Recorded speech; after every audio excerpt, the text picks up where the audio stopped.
There from Kleenex to set up all of this, and now you're 10 points away from the map 1 victory. It seems like the struggles at Hardpoint are still here for FaZe because they're getting locked down, shot out, put in the dirt. Cellium last up, and he's not going to be able to do anything. Ultra ahead early.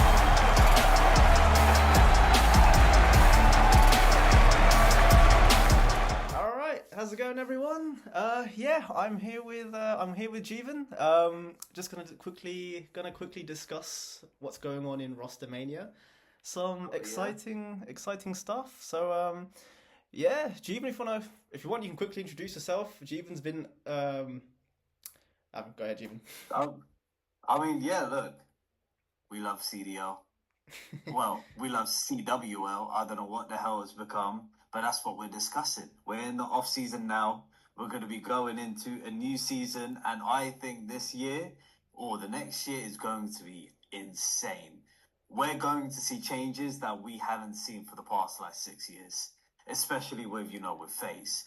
And seeing a potential of that trio split it up, it is creating its own kind of attention. So that's definitely something that I want to cover.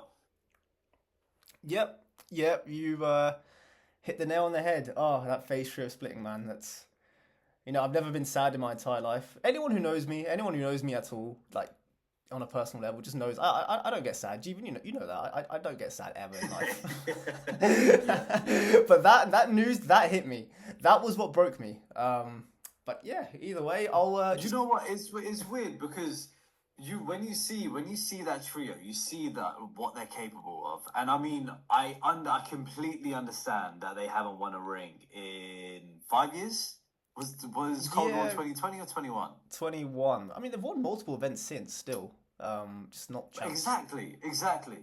And it's just not champs. But that's like that would be another discussion. Discussing.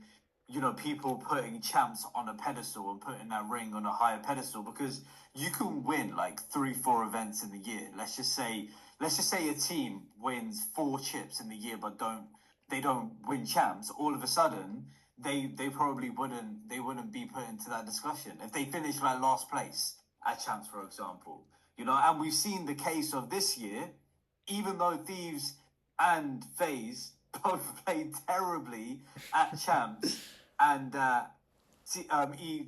EWC, they still won 2 chips each. They won the same amount. They won more chips than Optic in the whole year. People are saying Optic won 2 chips, but EWC doesn't count. I don't think EWC counts. That's a completely separate entity. It's not even covered by the CDL. So it's a completely separate entity. And they haven't even, they won one, Optic won 1 chip, but because that chip was champs, they got the ring, everyone puts them on that pedestal, Yep, pretty much. Pretty much. I mean, that was an insane year. FaZe and Thieves coming up short in champs. I mean, neither of us saw that coming. I literally thought it was going to be a FaZe Thieves final.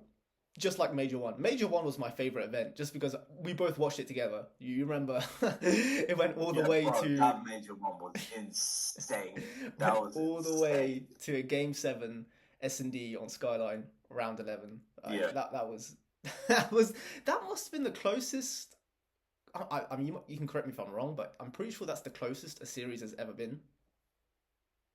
I thought champs was going to be finals, like final Sunday event, yeah. I'm trying to think of another one. Yeah, most of them are just blowouts. They're 4-2s or 5-3s or all of that. They're that was really close. Because that went to a last map, didn't it? Yeah, it did. Yeah. It went to a last map plus round 11. That in itself is insane. Because look, if you think about it, from what I actually don't remember anything before Modern Warfare 2. I don't even remember Modern Warfare 2 finals. I actually don't remember that much, but I know for a fact that series was one of the closest series in terms of finals that we've seen. Bro, that was my favourite event of the year. It might be my favourite event ever. That was just so insane, because we've never seen anything really that close ever.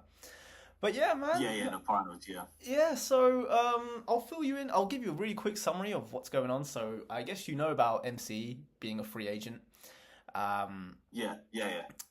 To be fair, I'm pretty sure I heard Benjay say MC's contract is up anyway, so I don't know why everyone was surprised, but I guess people weren't expecting him to tweet out free agent. I think everyone just assumed he'll sign back with FaZe.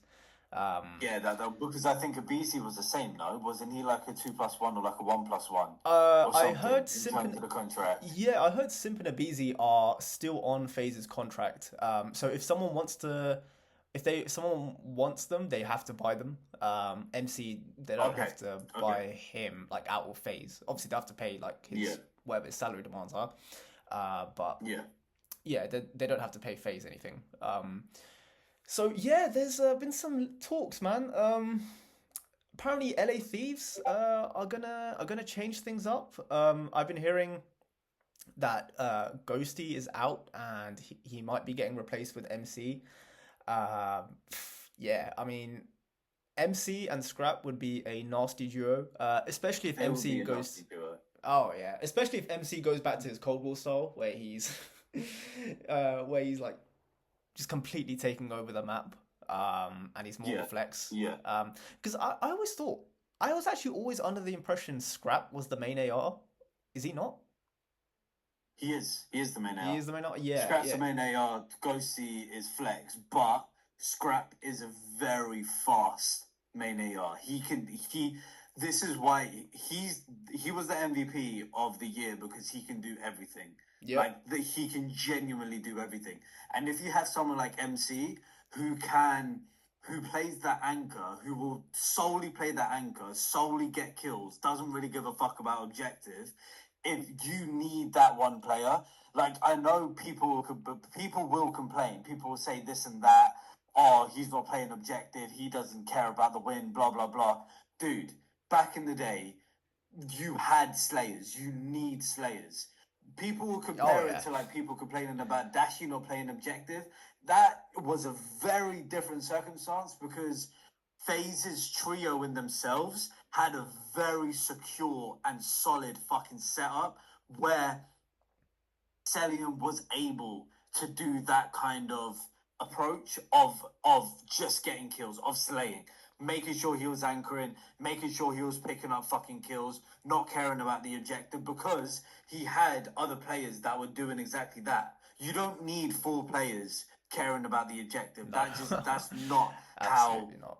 Well, that's not how hardpoint works. Definitely not how control works because we know that's a TDM anyway. So in terms of him jumping on LA Thieves, if they can get a better sub duo, I mean, if they'll probably get rid of Envoy. There's no way Envoy's on that. He's fucking terrible. Like if they get another sub on that team, someone like Craze, for example, Craze Hydra, that would be a fucking insane duo. And then you have Celium and Scrap. That for me, that's a good team. I feel like you need pace. Yeah. Sorry. You need pace going into Black Ops 7. This game was about pace. And you need that same pace going into Black Ops 7. Because we know it's going to be fast, just as fast or even faster, based on the maps that we have. Yeah, pretty much. I mean, I don't know if I can see Nadeshot getting rid of Envoy. I feel like he's his golden child. Yeah. But yeah, you never know. But didn't he get rid of him? Didn't he get rid of him? He went to Ultra, then he came back. I don't know. I don't think he got rid of him. I think Envoy just took the Ultra offer or something ever when Octane retired. Okay. But yeah, you never know. Okay, yeah. You never know. I mean, Ghosty is I guess he is a good player, but I mean, I guess even this year we would consider LA Thieves a super team, and it's still going to be a super team even if MC joins in Ghosty's place. Yeah. I mean, I mean, I'm no disrespect to Ghosty, but I'd probably take MC if I had if I was making the decisions. Yeah. I think it just depends on comms because we know Ghosty to be that guy. We know Ghosty was that person that feels the boots of that Kenny, that not Celium, fucking hell, that Kenny, that Formal, who has insane communication and knows how to micromanage, which is needed in a team where people are going rogue. When you have a team where people just go rogue, you need, or people don't really know what they're doing. You need that micromanagement, or you need someone that can actually direct people. But it goes to a point where maybe Ghosty was doing too much because he is a good player. We've seen him flex. We've Yeah, seen of him course. take out an SMG. You know, we've seen him break S&D records. He's not a bad player. He's a very Nah, good of course player. not. I'm not sure why the flack. I'm not sure why the flack's gone on him and hasn't got an Envoy because I think Envoy had a worse year than he did. I think Ghosty has his position of an IGL, and if the IGL plays shit, but the players around him are doing well because of him, that's that leadership there. That to me, fair enough. Envoy, I just don't. Envoy, I think he thinks that he has that kind of leadership role. He can't. He does not feel that. No way. And on the map as well, he does not make good plays, and then he always loses his one-on-ones and important gunfights he doesn't win.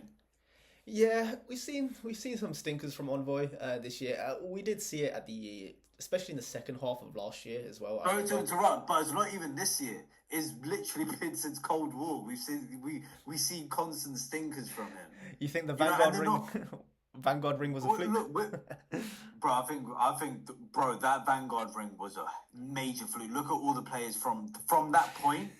Well, all the players have played terribly from that point. Draze is one of the most inconsistent players. Kenny's off the map. Don't know where the hell he's gone. Hydra is, I think he's very overhyped. He's a good player, but I think he's very overhyped. And Envoy, when Envoy plays bad, he doesn't just play bad, he plays fucking terrible.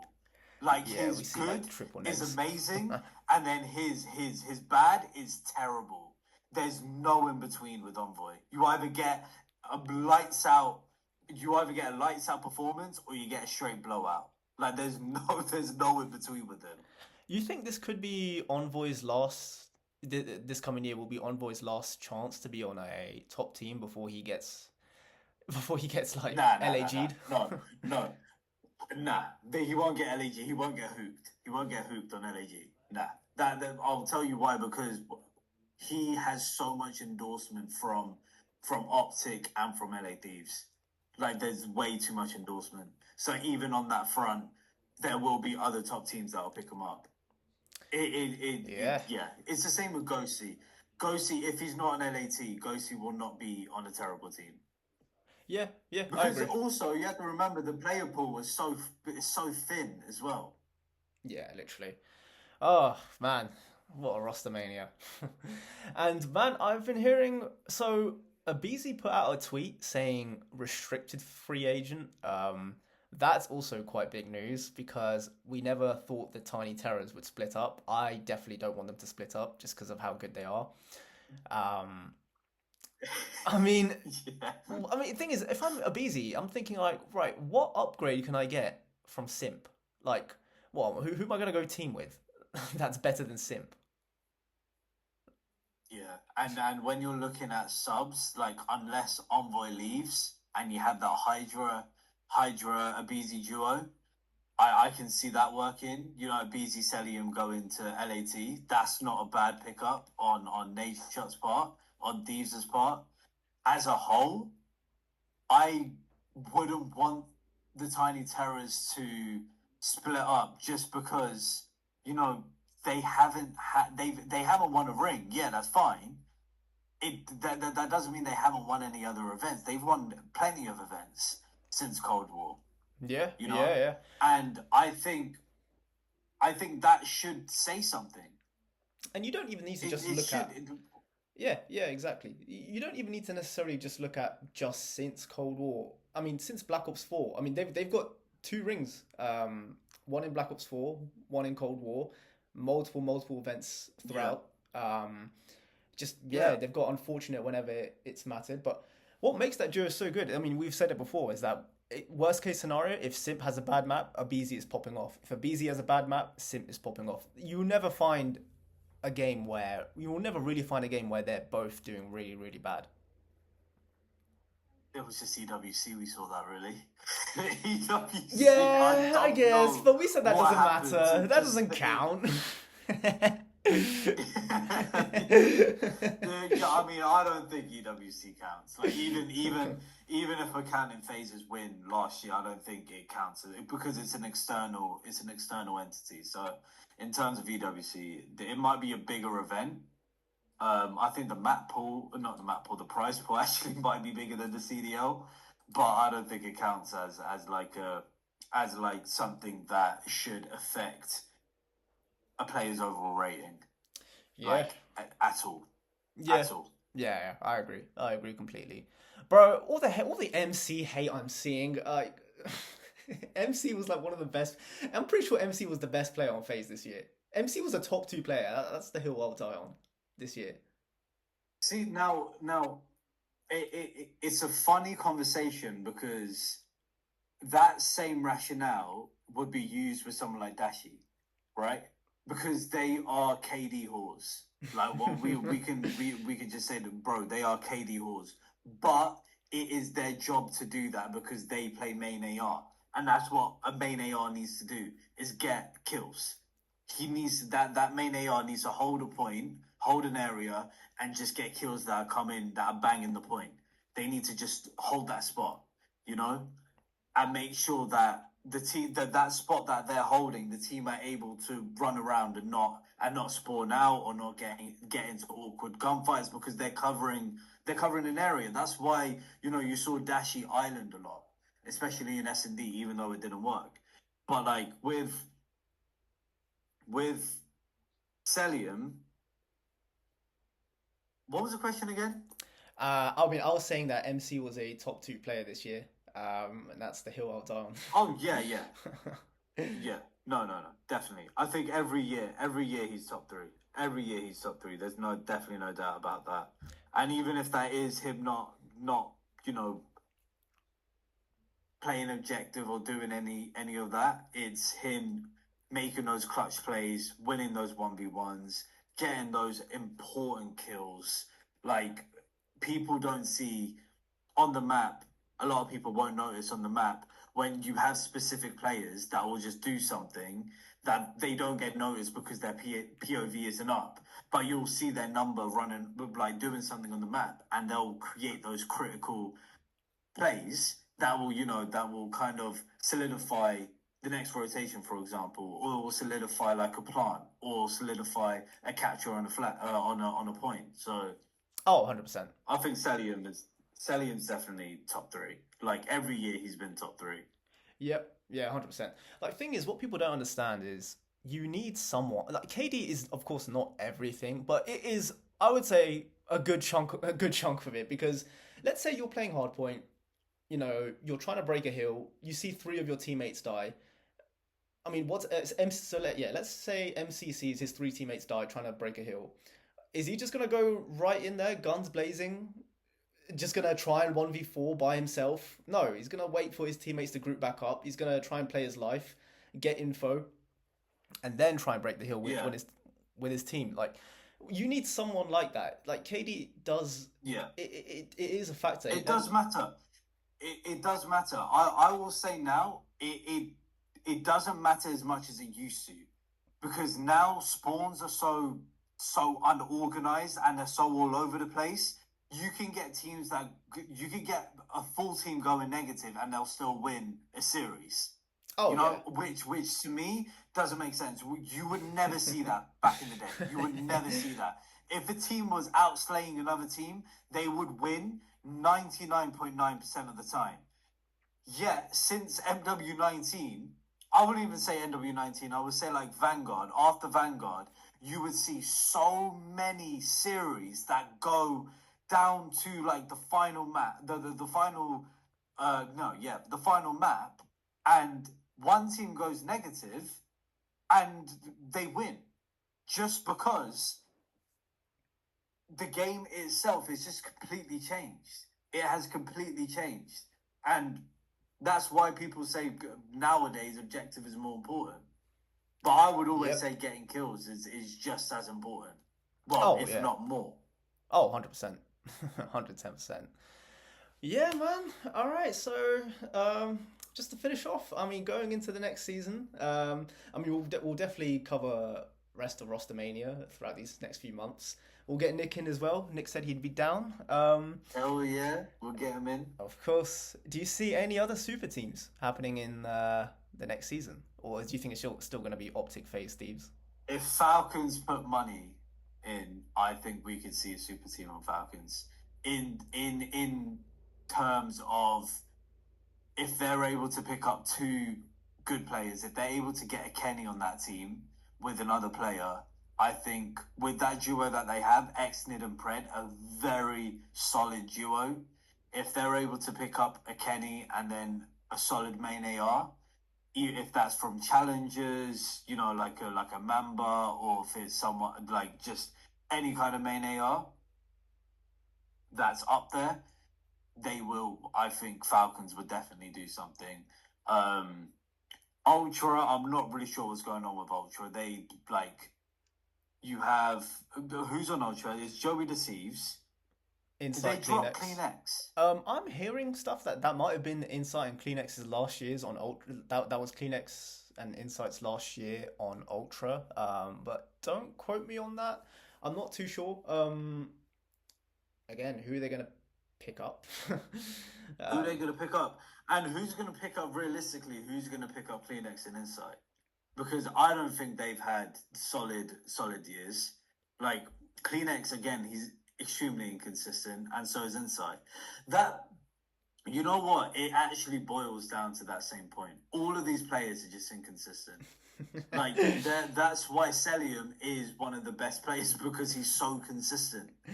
Oh, yeah. And Simp is so consistent. I mean, besides, I would say this year, he is such a consistent player. Oh, yeah. 100%. 110%. Yeah, I mean, Falcons... I think you'll have... Sorry, yeah, go on. Yeah, I mean, I was going to say, I mean, Falcons have got the money to put together a super team. Yeah, they've got all that oil money, of course. Of course, that's Saudi money. Yeah, Can't hate. Just can't hate, It's just business is business. You know what? Business is business, exactly. I mean, you'll have Thieves, you'll have Optic, you will have FaZe. Like, regardless, those three teams will have a very good team. Like, regardless of if they're dropping people, picking anyone up, they will have a good team. They will have a super team. In terms of the other people that we have, I'm disappointed that Surge have broken up. Oh, yeah. I'm very disappointed. Yeah, I completely forgot about. I was meant to. Yeah, I completely forgot about that. I mean, they made second. Like, what was it? Second place 4 times. Yeah, 4 times, dude. Finals 3 times during CDL, and then EWC. Like, that in itself, even though they got second, right, silver place, it's that consistency. Again, it's that consistency. All they need is that experience, maturity in their players to win something. And if they kept grinding, I mean, just because they're free agents doesn't mean they're not going to get put onto the same team. There is part of me that does genuinely hope they get put onto the same team with Rambo, because Rambo coached them in an incredible way, as you can see. And as a team, they were incredible. They just bottled it at finals every single time.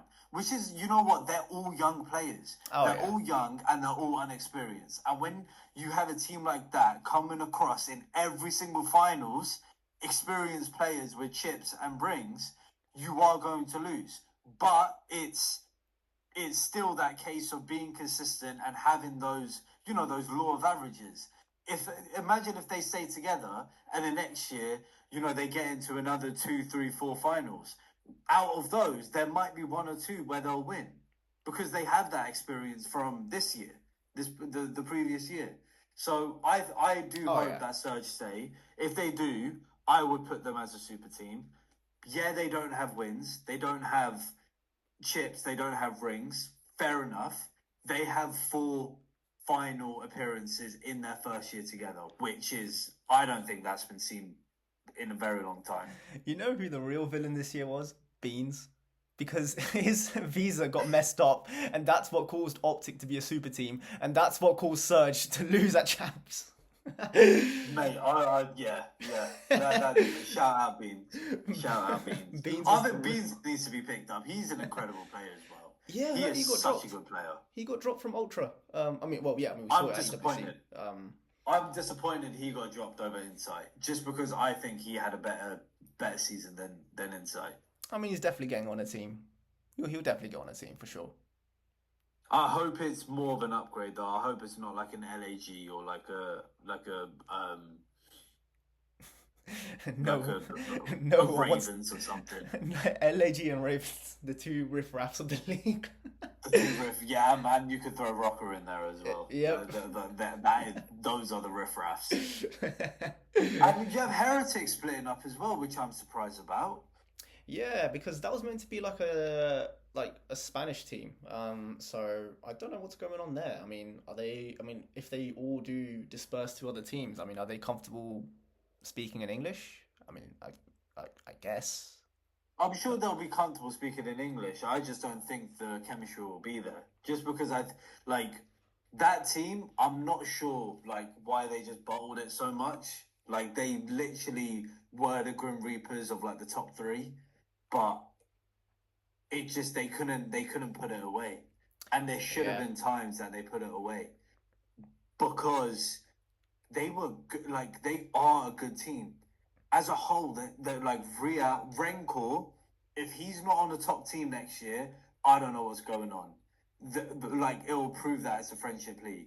Rencor is incredible. He is such a good player. He was rookie of the year. I'm pretty sure. Yeah, exactly. Yeah. He won rookie of the year.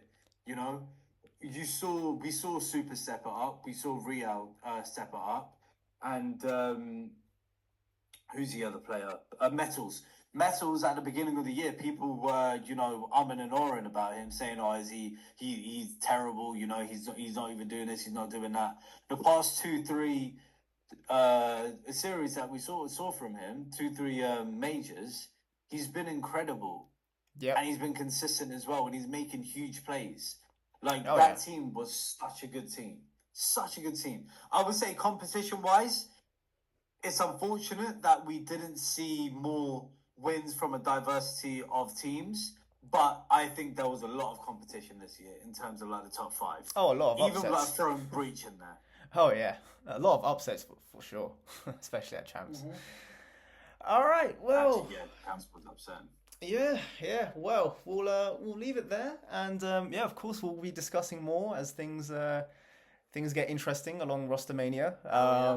And September will be very interesting, I think. Oh yeah. I mean, even this month will be interesting because we'll start seeing a lot of changes. Oh boy, God, I don't want to see that phase trio split, man. Goodness. when we get that first BO7 trailer, shit is gonna start popping on the CDL scene because that's when stuff will start being released. There are a lot of players out there to be picked up, and in the same instance, there are a lot of players that are being dropped. So this year is going to be a big one. Yep, just going to get better and better. All right. If they bring more teams, they'll definitely get better. Oh boy, that ain't gonna happen. Oh no. Why would Activision do that? Yeah.